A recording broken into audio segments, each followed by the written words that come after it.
Hello viewers, আসসালামু আলাইকুম। Welcome to রিমাস cooking recipes.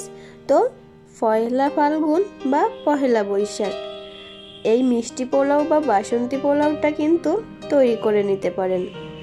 যেহেতু সামনেই চলে এসেছে বসন্ত উৎসব, তো আপনারা কিন্তু চাইলে বাসায় এই বাসন্তী পোলাওটা তৈরি করে নিতে পারেন। আর সঙ্গে যদি থাকে চিকেন বা মাটন কষা বা বিফ, তাহলে তো আর কোনো কথাই হয় না। তো চলুন মূল রেসিপিতে চলে যাই। তো এখানে আমি কিন্তু 3 কাপ পরিমাণ, অর্থাৎ আমি এখানে প্রায় 700 গ্রামের মতো পোলাওয়ের চাল ধুয়ে পানি ঝরিয়ে দেখুন একদম ঝরঝরে করে নিয়েছি।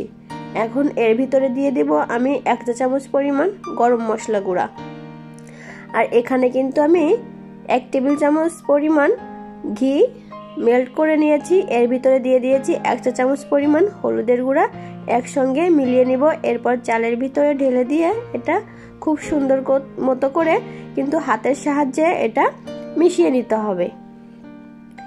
এই প্রসেসটা কিন্তু অবশ্যই ফলো করতে হবে। এখন এটা আমি একটা সাইডে রেখে দিব।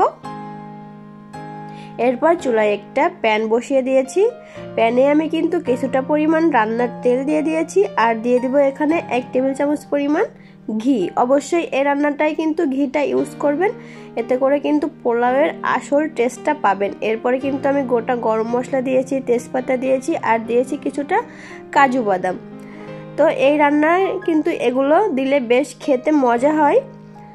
এখন দিয়ে দিয়েছি বেশ কয়েকটা কিন্তু কিশমিশ আর এই কাজু বাদাম, গরম মশলা, এটা কিন্তু খুব সুন্দর করে হালকা করে ভেজে নিতে হবে। এরপর দিয়ে দিয়েছি কিন্তু সেই মেখে রাখা পোলাওয়ের চালটা দিয়ে কিন্তু বেশ অনেকক্ষণ ধরে ভেজে নিতে হবে। এতে করে কিন্তু পোলাওগুলো খুব সুন্দর ঝরঝরা হবে আর কালারটাও মাশাআল্লাহ অসাধারণ হবে। এরপর দিয়ে দিব 1 টেবিল চামচ পরিমাণ আদা বাটা। এ পর্যায়ে কিন্তু আদা বাটাটা দিয়ে আরো বেশ কিছুক্ষণ নেড়ে চেড়ে নিব। অর্ধেক ভাজা হয়ে এলে কিন্তু আদা বাটাটা দিতে হবে, যেহেতু আদা দিলে কিন্তু চুলার পাতিলের নিচে লেগে যায়, সেজন্য কিন্তু আদা বাটাটা একটু পরে দিতে হবে। এখন আমি এখানে পরিমাণ মতো পানি দিয়ে দিব। এখানে কিন্তু আমি গরম পানিটা অ্যাড করে দিয়েছি, এতে করে কিন্তু পোলাওগুলো একদমই ঝরঝরা হবে। অনেক আপুরা আছেন যে মাপটা বোঝেন না কতটুকু পরিমাণ পানি অ্যাড করতে হবে, তো আমি বলে দিচ্ছি। তো এখানে কিন্তু স্বাদ মতো লবণ দিয়ে দিব আর কিছুটা কাঁচামরিচ দিয়ে দিব আর দিয়ে দিব স্বাদ মতো চিনি। যেহেতু মিষ্টি পোলাও, বাসন্তী পোলাওটা কিন্তু একটু মিষ্টি মিষ্টি হয়, সেহেতু কিন্তু চিনির পরিমাণটা একটু বেশি দিতে হবে। তো বলে দিই, এখানে আমি যেহেতু 700 গ্রাম আমি পোলাওয়ের চাল নিয়েছি, এর ডাবল পানি দিয়ে দিতে হবে। সেক্ষেত্রে কিন্তু পোলাওগুলো একদমই ঝরঝরা হবে।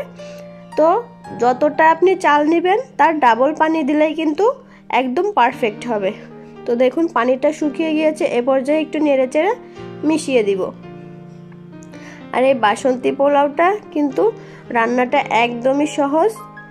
যারা এখনো ট্রাই করেননি অবশ্যই একবার ট্রাই করে দেখতে পারেন।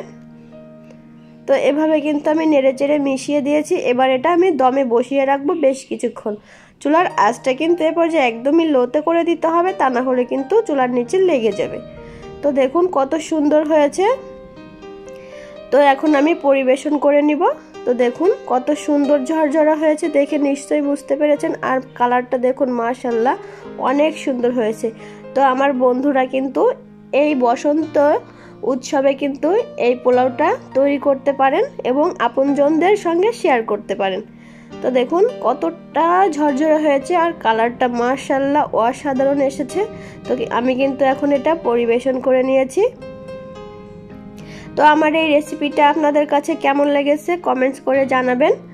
আর যারা আমার ফেসবুক পেজ থেকে দেখছেন, আমার পেজটা ফলো দিবেন আর ভিডিওটি ভালো লাগলে শেয়ার করে দিবেন।